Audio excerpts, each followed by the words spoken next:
Welcome back to What Arty Noobs for General Disturbance. This is the KV-1S. It's a Tier 6 Soviet heavy tank. It's located on the south spawn of Mines, and this one is under the command of SlyMeerkat, and alongside him is Omen Enraged in the ARL-44, and they're in platoon. Well, you can see Sly's got 2 marks of excellence on the barrel of his gun, and I suspect that is actually the 85mm. Yes, it is. They only fitted 85mm to a few of the KV-1Ss. Most of them had 76mm ZIS 5 guns instead. Well, the KV-1S, it's actually a development and an upgrade of the KV-1. And the reason for that is the KV-1s could only do 34 kilometers an hour, but the T-34s were capable of doing 56. And that big difference in speed meant that the KV-1s normally couldn't keep up with the T-34s, and they needed a faster heavy tank to do that, and that's where you got the KV-1S. They stripped armor away from the vehicle to make it faster, took armor away from the turret actually. Now this version with the 85mm gun is capable of doing 160 alpha and penetrating 150mm of armor with standard AP. It's basically, as you can see, a total upgrade of the KV-1. Not quite as heavy. It's got a very similar turret to the IS series of tanks. It was a development after all. They only built 1,370 of these, but they were quite effective, and he's up against the KV-1S there, but he's taking rounds in the side from an AMX 12-ton tank. Now the standard reload for this gun is 4.41 seconds, and he's got a reload time of 3.61. Now it's actually got quite a decent fire rate, this tank. It's not bad. You've got to remember that the original ones only had a 76mm gun, which wasn't that powerful. Only 110 alpha off those, and it did in the past, in the game, used to have the 122mm howitzer, the S41, and that was capable of 450 alpha with HE rounds. Okay, we're forcing the enemy back, but we've got a Hellcat over there. This is a Tier 6 game with Tier 6 tanks in it and Tier 5 tanks in it as well. And well, you can see Sly's pushing the enemy back as fast as he can.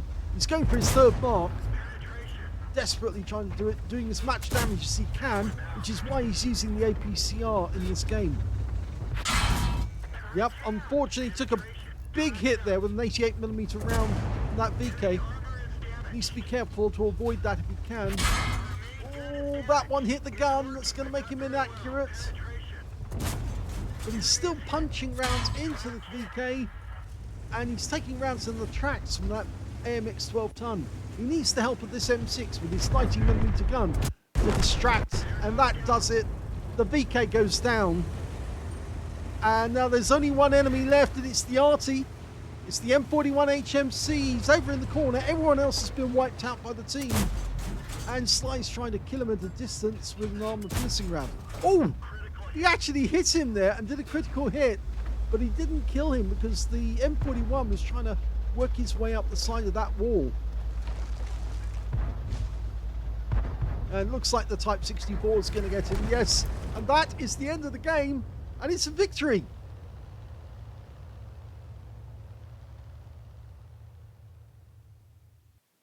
Well, that was a very brief battle, but it was a first-class tanker for SlyMeerkat in the KV-1S. He also got a spotter badge for spotting at least 1,000 hit points of damage. Yes, he was actually spotting in a heavy tank, would you believe it?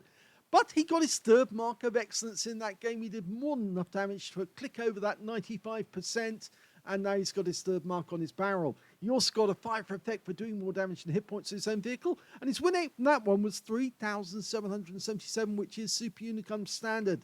This replay took place in, well, just around about Christmas time, and it's taken me a while to get to do this, but I'm doing it in a series of replays all together. Let's have a look at team score. Well, he did actually, funnily enough, get the highest damage in the game, but it wasn't 20% of the enemy hit pool, and that's why he didn't get the high caliber. He got 1,480 hit points of damage out of that game. The second highest scorer being the T-34, managed 1,342, and the third highest being Omen Enraged, who got 1,249 out of that game, so he was working hard as well. When it came to kills, though, it was actually shared amongst all the tanks who got 2 kills. And unfortunately, Sly only got the 1 kill out of that game. Yes, unfortunate. So he didn't get the top on that column. But the top scorers were the T-34, the ARL-44, the 88, the Striv M4257, the IKV-103, and a KV-1. Nobody on the enemy team managed to get more than 1 kill. And in fact, only 1 tank got a kill at all. And that was their Type T-34. When it came to base XP, though, Sly's at the top with that one. So he got the top in the damage and in base XP. 1,035 went to Sly, 923 went to the 88, and 845 went to Omen Enraged in his ARL-44. Sly fired 17 rounds of 85mm ammunition. He got 14 direct hits on the enemy and 10 penetrations. 1,480 hit points of damage, all of it done at close range. Most of it was done against the VK, which was really difficult to penetrate because he's got heavy armor. 6 hits received from the enemy, 3 of them were penetrations, 3 non-penetrations. I'm afraid the ones who were actually penetrating him were either the AMX 12-ton, who was shooting rounds into his side, or that VK who punched an 88mm round in right through the front. 355 hit points of damage blocked by armor. That was one of the shots from the VK that got blocked. 4 enemy vehicles spotted, 4 enemy vehicles damaged, 1 killed, and 1,726 hit points of damage assistance. That's spotting assist, I think. 42,114 credits for the battle, 21,057 from personal reserves, and the same again for completing a mission. So he got 84,228 credits altogether. But he did fire a number of APCR rounds, the premium rounds, and as a consequence, he actually came out with a small profit of 9,820 credits. 1,552 XP, but it wasn't the first battle of the day, so that's all the experience points he took away. But he did get his 3rd mark, and now he has it on the barrel of his KV-1S. But that was a rather brief battle, wasn't it? So what we're going to do now is we're going to feature another replay by SlyMeerkat. And this time round, he's in the KV-85. And that's the next step up from the KV-1S. Let's have a look at that replay. And here we are in the KV-85. And you can see that Sly has got 2 marks of excellence on the barrel of his gun. Alongside him is Omen Enraged in an AMX 12-ton. And you can see that the KV-85 looks kind of different to the KV-1S because after all it's the next step up. It's got an IS turret. Now they did build some KV-85s with the 100mm gun, and in fact that's what we've got in this game. Yes, he's armed with a 100mm capable of 250 alpha. The standard KV-85 normally had the 85mm gun, which is capable of taking out Tiger tanks because they found the 85mm was actually quite good. That could only do 160 alpha, and the 122mm you can fit into this to get the KV-122 is capable of 390 alpha.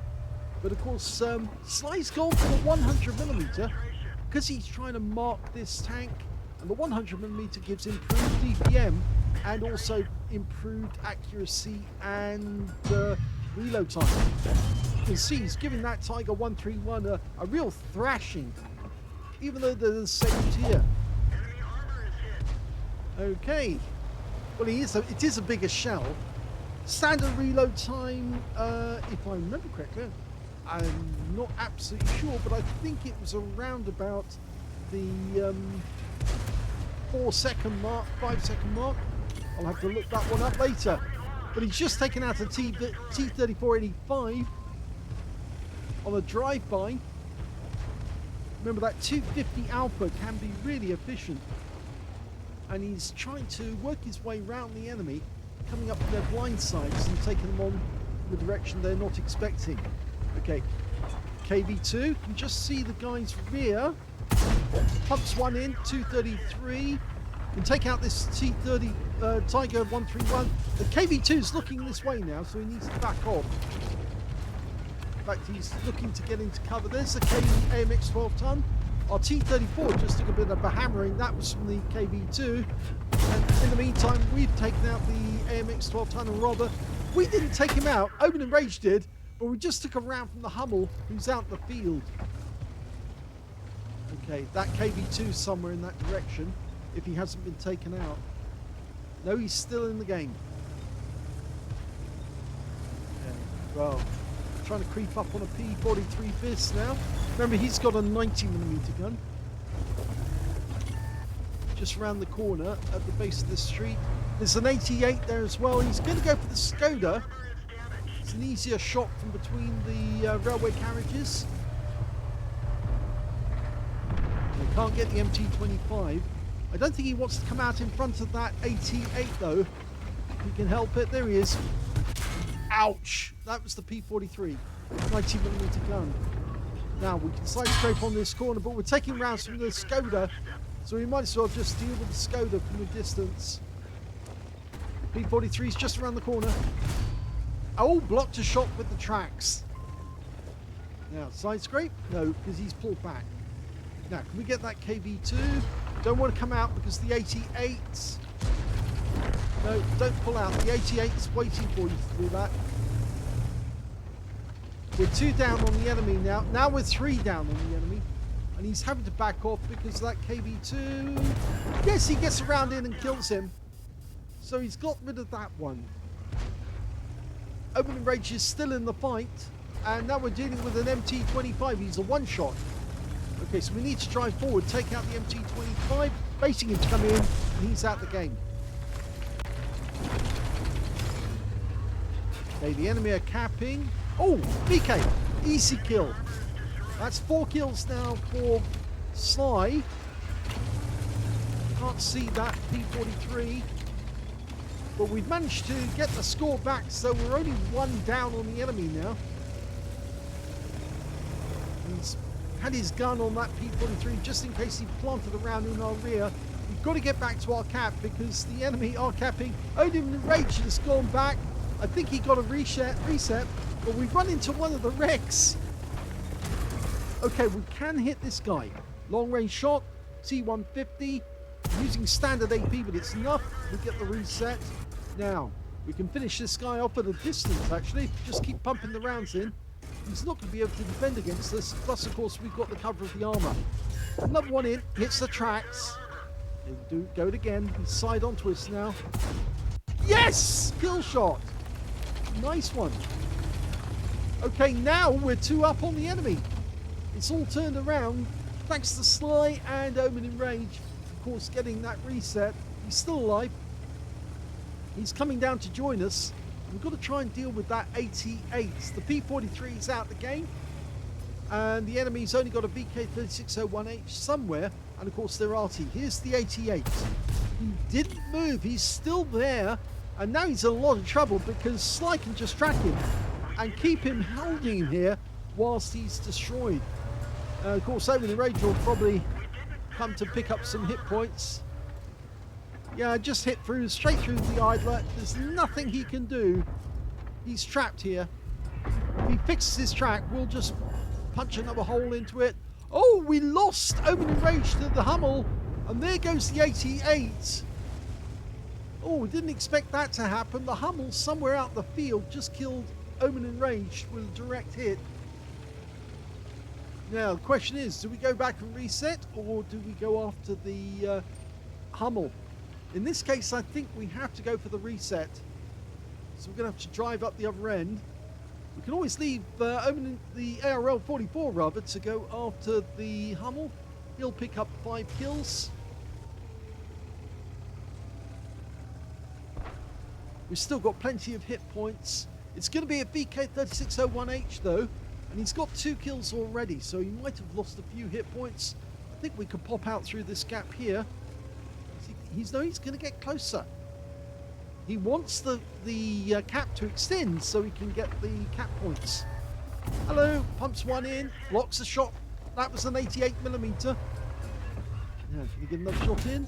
No, and in fact he gets hit by the Hummel from the other end of the map. The ARL's going to deal with him. We get hit in the tracks again, but this is an accurate shot, but didn't connect. But he's a one shot now. I think, no, two shots. Tries firing accurately. Okay, I think you're just going to have to drive out and do it directly. Oh, he got a fire.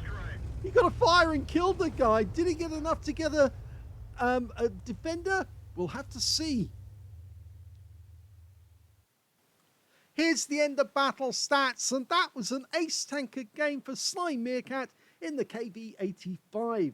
He managed to get a bruiser medal for getting at least 5 critical hits. In fact, he managed to get 16.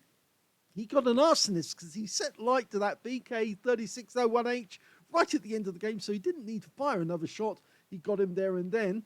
He also managed to get a fire for effect for doing more damage than the hit points to his own vehicle, a shell proof for blocking more damage than the hit points to his own vehicle, and yes, he did get enough to get a defender, at least 70 defense points or more, as well as a high caliber for dealing the most damage in the game, and also a top gun for getting at least 6 kills. The VK was his 6th kill of the game. Let's have a look at the team score. Well, we can see he definitely did the highest damage with 4,057 hit points. So I guess the 100mm gun is probably the better choice. Even though a 122 will do 390 alpha, it's the sheer fire rate of that 100mm gun that makes so much difference over the 85mm or the 122. The second highest damage in the game turned out to be the VK3018P on the enemy team, 3,467. He was a quick one-shot kill for Sly. And the third highest damage was the P43 Pierce with 2,139. Yes, he was a bit of a pain to us. In fact, actually, Sly did the right thing to disengage from that guy and let somebody else kill him instead, so he could go after the easier kills and get that reset. Anyway, when it came to kills, yes, Sly got the highest number of those. He got 6 kills. The ARL managed to get 5 because, of course, he killed the Hummel at the end. And 3 kills went to Owen Enraged in his AMX 12 ton, who got wiped out by the Arty, unfortunately. And, of course, the enemy Arty, who managed to get 3 kills as well. Well, yes, Owen Enraged supplied one of those. And when it came to base XP, yet Sly got that one. So he got the top in all 3 columns in this game. 1,798 went to Sly, 1,040 went to Owen Enraged, and 999 went to the ARL 44. So only 2 players managed to get over 1,000. But that ARL 44 was very close to 1,000, and they were definitely the best players on his team. Sly fired 31 rounds of 100mm ammunition in that game, got 24 direct hits on the enemy and 19 penetrations.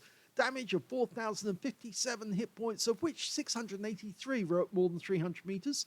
He received 9 hits from the enemy, only 2 of which actually penetrated 5 non-penetrations. One of those shots, the penetrating shots, came from the P43, which was a bit awkward. And I think he did actually receive a round also from the VK at the end of the game. 5 non-penetrations and 3 hits by way of splash damage, where he also lost some hit points. 1,050 hit points of damage blocked by armor. He spotted 2 enemy vehicles, damaged 10 of the enemy, killed 6 of them, and did 332 hit points of damage assistance, and he got 100 defense points in actual fact, because, of course, remember earlier in the game, he was firing that T-150, who was in the cap and shooting him, and, of course, shot him in the side and he blew up. So, yes, he picked up more defense points at that period in the game, as well as the ones later on when he took out the VK. He earned 45,386 credits from the game, 34,040 from personal reserves, 20,424 from battle payments, and 129,351 credits altogether. After repair, ammunition, resupply, and consumables, and yes, he was using premium ammo, it does get better penetration. He is trying to get a 3rd mark, and you do need to maximize the damage you do on the enemy. And he made a profit of 15,257 credits for the game. 1,798 XP, 405 for playing in the platoon, took away 3,102 experience points altogether. So that's the KV-85. Remember, that's a step up from the KV-1S, which was the basis of the KV-85, trying to make heavy tanks lighter, make them go faster, so that they could keep up with the T-34s that were harrying and damaging the enemy tanks. So let's have a quick look at the armor profiles for these vehicles. That's the KV-1S first. You can see the cupola is very much like the one on the IS series tanks, and of course the KV-85s you'll see later on. But it is basically a KV-1 with less armor. They've taken some armor off the turret, they've taken some of the armor off the vehicle itself, but it's very much KV-1. And you would look at it and you'd say, well, it's got fairly effective armor. This is against the 85mm gun, these ones. 75mm impacted with 83 effective. You can see the front of the tank is actually quite solid, and a lot of German tanks firing their 75mm guns were having difficulty trying to penetrate the KV series of tanks, mainly because they were just so heavy. They didn't expect to come across these, even though the Germans knew about them, because they saw them before they saw some of the Russian tanks before the war.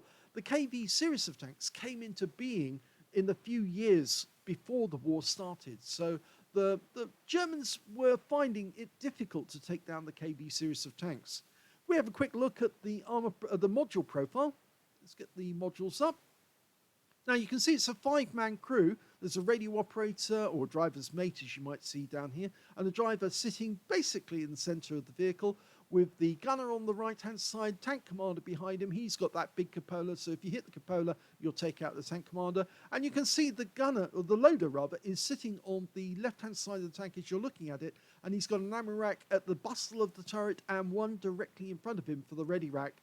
And there's a big storage down below. The fuel tanks are either side, and of course we've got the engine at the back with the transmission.